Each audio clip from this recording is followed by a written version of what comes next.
as I was thinking about this topic and this summit, 6 words came to mind because 6 words changed my life. There's a lot of different words that have affected me in many ways, but these 6 words impact me in a very special way. So let me take you back with me to 2016, right? Almost 9 years ago.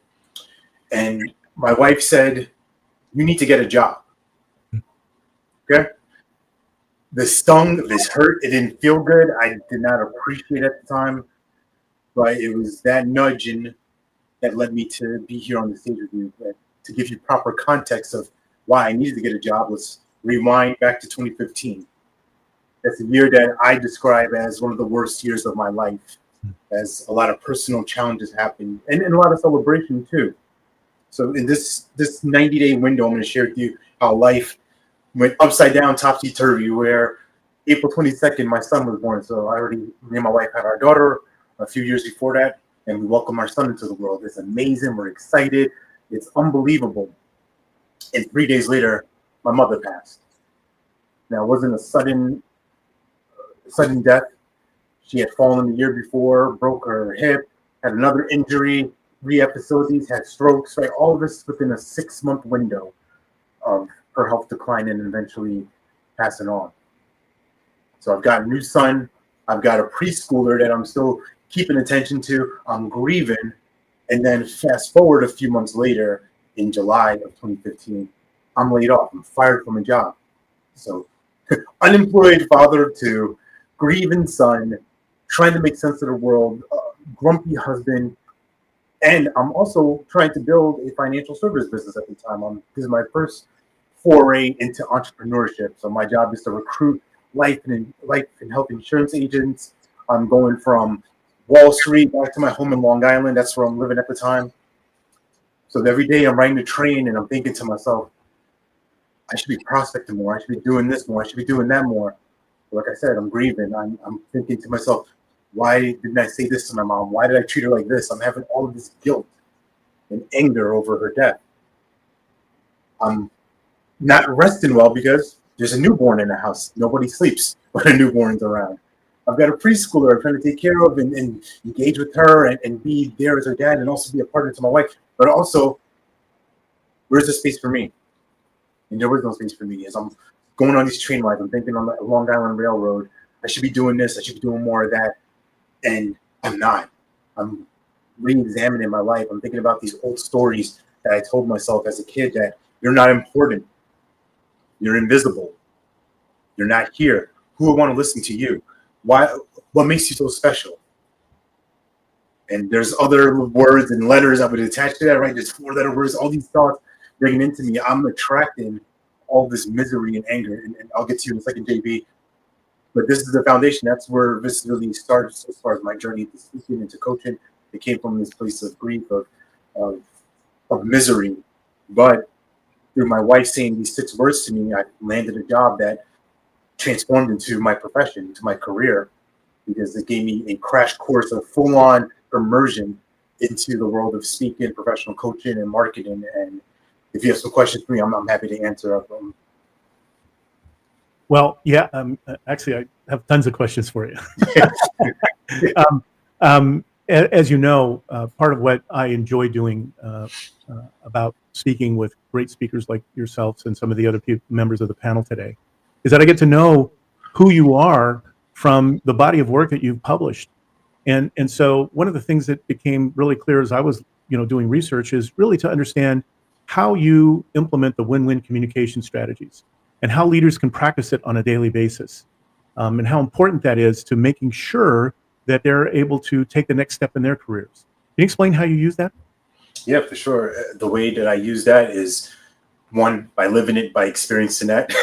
And I share with you some of these stories, like a bit of that journey in 2015, 2016, because it is not to sound harsh to myself or criticize myself or condemn myself, but this is just what it is. The language matters, the words matter.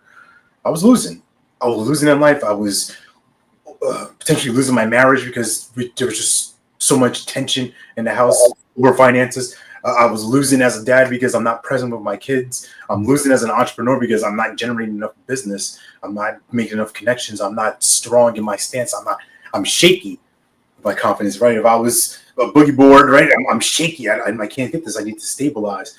So with the WIN framework, I look at these three aspects that have constantly shown up in my life through different engagements, whether it's building communities, doing events, whatever it takes. But I look at worth as that first piece, that own worth, your own identity. What are you saying to yourself? What are the questions you're asking yourself? I know for myself, BC, before coaching, my questions used to sound like this, JB. Why is life like this? Why is it happening to me? Why can't I have that? Why can't, what, right? They're not terrible questions, but there is no strength attached to them. There's nowhere for me to go. It's all pushing me down. It's all descendants, all these things of what's wrong with me? Why am I like this? Why can't I have that? And the shift I had to look at was, well, what do I want to create from this situation? What is possible? Who can help me? What's available to me? These questions gave me a lifeline, a rope of sorts to move on to the next part. So that's what I work with leaders on. Like, we have to work on who we see ourselves as, right? We have to look at who I am and then what comes after that. So if I am this loser, if I am this person who just can't get anything right, if I am this screw up, guess what? I'm going to call in all the screwing up, all the messing up, all the loserness into my field of awareness. So we got to move on to the I piece, the intentions. Now, I really would love to use the word commitments, but it doesn't work in an acronym. So intention is what I'm going to work with. And with our intentions, that when we have upgraded sense of our identity, now we got to look at the bigger picture. We got to look at who's going to be affected by this. I call it building a bigger bubble of impact, of influence. We have to expand. We have to look at how are we thinking now and how do we grow from here? Who can we serve? Who can we best support? And there's stories in this book chapter I wrote for A Journey of Riches, The Power of Self-Discovery. It's really my life story in about 5,000 words. But our intentions, what are we focused on? What are we doing? What is our crusade, honestly? What is that thing that we're up to that other people are from the outside saying, wow, he's up to something. Wow, she's doing something great. I want to attach myself to that. I want to be a part of that legacy. So if you're leading an organization, an association, I think that's pretty crucial to have that vision and that mission aligned so that everybody can rally to it. And the last piece of that win is the network, the community, the collective, the people that are serving you, that are challenging you. When I was in this space of frustration, of trying to build a team, of trying to build this business, I was just going at it alone. I wanted to take all the glory for myself, all the credit. And of course, what comes with that is all the blame. And I, in my immature way, took all of that, internalized it, and made that identity about myself instead of looking at this is what happened. Now I can do something about it versus this is what happened. This is what always happens. And it always happens to people like me. Yeah, that's really amazing when you think about how our mindset affects how we're thinking. Let me ask a slightly different question. So how can you describe the ripple effect and how you've witnessed that from coaching as one single leader? Goodness gracious. Yeah, I think with coaching, people forget that it's a whole person thing. Somebody may come to me with, Alex, I want to grow my business. I want to do X, Y, and Z. That's great. But we also have to do a little bit of excavating. We have to look at, are the results you're going to get matched up with the identity, the belief that you hold about yourself? Because if they're not on par, we've seen this time and time again with celebrities who, right, we look on the outside, they have everything. They've got everything you could ever want, and they're miserable. They're addicted to drugs, sex, violence. They kill themselves, all these different things. So how we can apply this in life, how do we use this is slowing down. And with leaders, I'll tell you about this one leader. I was working with them. They were looking to get into the coaching industry. They had a background in the military, and they were like, you know what, I don't think this skill transfers. I don't know if this is really going to happen. And I took time to reflect back to them what they said to me as far as like their resume goes. Like, you're the person when all hell breaks loose, people look to. When there's chaos, when there's disorder, you're the voice of calm. You're the person that can steer the ship. Now, that's great for that setting, but imagine they are applying that in their personal life, right? I heard this one time that, why would I want to be Superman everywhere else and then come home and be Clark Kent? Right? Why not be Superman for my family too? And I love that idea because that's the small ripple, right? Of how my kids see me. They learn how to treat people, how they get to see how I treat my wife, how I get to treat things when I'm frustrated, when things aren't going well. How do I deal with that? How do I work through adversity? These small ripples create these waves of now they get to be that way in the world and how they're interacting with other people. So we're all connected. And something like this, even as simple as a summit goes, where one person's watching this. I've been watching this for the past 2 hours. I'm in a good zone. I'm feeling poured into because of the stories of these amazing speakers, right? Teresa shared about energy being everything, right? Bill sharing about his work with the kids, Madison's work, Julio. So we're all connected, and our small rocks, right? That's why I hold this rock in my hand when I speak. My daughter gave this to me years ago. It's just a reminder that I'm just this little pebble in a big river of consciousness, and my job is just to keep throwing the rock in and watch the ripples turn to waves. Man, that's whoa! Don't drop the rock. That was the rock. That's the ripple. Yeah, there we go. Exactly. So I love the ripple and how you describe that from a personal perspective. But I know your vision is really not focused, but affects the BIPOC community and the BIPOC Coach Collective and its impact on coaching in general. Can you describe what that collective is, who you're addressing, and that ripple that you see going out into the future? Yeah, that's a great question. As far as who we are, we're what we call the global majority, right, of individuals who are coming from spaces, Black, Brown, Asian, right, it just encompassing everything. And we do welcome Caucasian members as allies, but for the most part, this is a space that hasn't existed before. So our founder, Reem Labib Tyson, she saw this need back in July 2020 where there wasn't a space for coaches of color to just come together, talk shop, share resources. And that's what we've been able to do for these past 5 years is create opportunities for coaches to land different speaking opportunities, to land coaching bench opportunities, clients, produce podcasts, share marketing tips, bring in guest speakers to help them grow their businesses. Because at the end of the day, as much as we want to set a powerful intention, what backs it up is the result. So it's one thing to be like, wow, we're a great team, we're great people. But what's coming out of that? Are people laying in business? Are people growing? Are their lives getting better? And I believe we've been able to do that time and time again. And our group is, it's a global group, mainly United States, but we have some international members as well. And it's a space where we just want people to show up as their authentic selves. And I think the reason why that's so important is because that hasn't been a safe space in other places. For myself, there's been plenty of times where I've been the only brown, Black face in the room. That's awkward. It's uncomfortable. You navigate, you go through it. But at the same time, you think to yourself, why? Why would I want to sit at a table where I'm not necessarily invited to when I can just build my own? Where there's plenty of resources available. There's plenty of people who are looking for the same thing. And we're very active on LinkedIn. And that's where we're honestly, we treat people like family. That's how I always address our members. That's how I always address our followers, as family, as our champions. And I think there's something about speaking that into people. And it resonates more when you see somebody who looks like you has a collective experience of what it feels like to be in the Western world and have a different skin tone and have those biases, have those judgments come along with it, and just recognize that, wow, I have a place where people understand me and they support me and they're going to challenge me to be better. Yeah, that's totally awesome in terms of what you're, how you're implementing that for the community. It is a global community. As a Hispanic myself, I understand some of the challenges that we have getting into having access to some of the locations, the experience, the resources, sometimes even the money that it takes to build a successful career, a business, and of course support our families and the communities that we reside in. So Alex, I want to thank you very much for doing that, stepping up, making that happen. Your actions are manifesting that in the world today.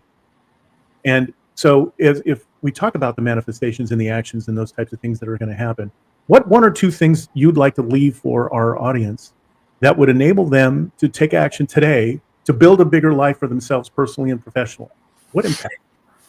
Yeah, that's a great question. One, I would encourage them to go back to that W portion of the win framework, the worth, and spend some time with it. And this is something for you to do with yourself, to lay out who you really are, because there's a difference between an affirmation, like, I am so happy, I'm so grateful. Like, those things are great, and I'm not knocking them, but I think there's another layer where we can get into a place of declaration, and that comes from our state of being, because that, in my experience, has affected most of what I'm doing. If I'm being a person who's grumpy, who's frustrated, if I'm showing up to a summit and I'm like, oh, who's this JV guy, and blah, blah, blah, right? What I'm doing now, my being is that resistant, is that resentful. It's being that, and I have to find a way I'll have to work harder to prep up and be nice. Like, no, what do you come from a place of, that's just who you're being, and it's not going to happen all the time, every day. But it's these different things of, if a mistake happens or you do something wrong, it's like, that's not like me to do that. Right? That's not like me. I'm somebody who's responsible, who's competent, but right, we have to speak life into ourselves versus death. So that's the one piece. And two, it's something I share often, is just recognizing that your story matters and your voice matters, that you have value to share, to contribute to the world. And that's what you were put here to do. You were put here to make a difference. You were put here to do something great with your life. You were born to live your life in abundance. I believe that. I share that on my daily podcast, Love, Serve, Care, 3 minutes every day. That's how I end every show. You're born to live your life in abundance. You're the master of your future. You control your freedom, and you have complete dominance of your thoughts, your emotions, and your habits. And if you can believe that, you can hear that, your life will improve. Maybe not right immediately, but gradually. So keep going and keep growing. Oh, I love that. In fact, I'm going to go back and listen to that one little segment right there, because they're not tiny affirmations. They're the seeds of belief that will enable you to become the person that you're meant to be. So if Alex, I'll tell you, if you don't have those written down and something that you can send out to people, dude, I'll do it for you so that you can do it. It's in my email signature for sure. It's more than just a cute tagline. Like, these are core beliefs. Like, yeah, I'm born to live my life in abundance. Like, when good things happen, that's supposed to happen. That's not a fluke. That's not oh my goodness, like, good luck for me. No, like, I was made in a creator's image, whatever you want to call it. I was made to do 2 great things with my life. So let me do that. I love it. Okay, this is great. Everybody needs to really understand what Alex is talking about. And Alex, what I'd like to do is encourage all the audience to reach out to you. How can they actually see you and get to know you a little bit more? Yeah, for sure. You can go on speakeralexdumas.com. That's my website. Or I'm most active on LinkedIn. So Alex Dumas again. And pay attention to the face. Listen to the voice. I will likely send you a voice message or a video message. This is me. It's not AI. It's not a bot. This is me 100% in the flesh. Awesome. Well, Alex, thank you so much. I really, really appreciate your time being here. I can't strongly encourage you enough to reach out to Alex. He's got a message that's amazing, but more importantly, he's able to touch your heart and your mind, bring them together so that you can actually take action. You can manifest the reality, in reality, what you have envisioned for your future. So reach out to him. And I just got one more thing, JB. I'm sorry. Sure. I see the ticker on the bottom. So for anybody who's watching this, there's a code that's scrolling on the bottom. That is a free gift from me to you that contains an audio reading of that book chapter that I mentioned. So the book itself is called The Journey of Riches, The Power of Self-Discovery. I contributed the first chapter to it called Everybody Wins, including me. Ooh. So you can download that. It's an audio reading of me and a little bit of podcast commentary, because it's hard to put your life into so few words. So it's an hour worth of free material. You get to know about me, know more about my story, and exactly what created who I am today. Well, that's great. I'm on it, Alex. I'm going there now. So thank you again so much for being here. We really appreciate your knowledge, your wisdom, your experience. And I strongly encourage you for the listeners, take a look at the scrolling ticker there. Take that link down, reach out to Alex. He can actually assist you, and again, in helping you become the person that you're meant to be. Thanks again, Alex. Really appreciate your time. Thanks, JB. Thanks, team.